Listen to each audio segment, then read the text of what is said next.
প্রথমে রেনুয়াল আপগ্রেডেশান যাবে, গিয়ে 2024-25 যাবে। যাওয়ার পর আপনি যাকে ফর্ম এন্ট্রি করবেন আর কি, তার নাম প্রোফাইলটা ঢুকবেন।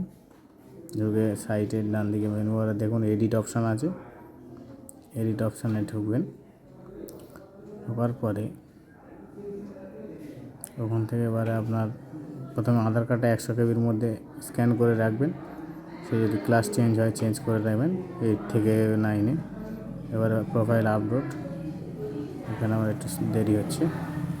এবারে ইমেজটা দিয়ে দেবেন, দিয়ে ভেরিফাই আধার ডিটেলসে মারবেন। মারার পরে একটু ওয়েট করবেন। ওয়েট করার পরে দেখতে পাবেন আধার কার্ডটা ভ্যালিড হয়ে গেছে।